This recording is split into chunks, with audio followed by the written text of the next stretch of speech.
Inside Google DeepMind, a quantum AI began outputting something impossible.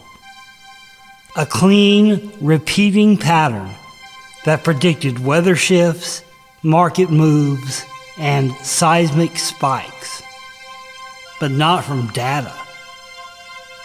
Engineers rebuilt the pipeline, isolated the system on 3 different continents, and ran the model on air-gapped hardware. The pattern held every time. What's now leaking from closed-door meetings isn't excitement. It's unease. Because if this is real, the machine isn't forecasting the future.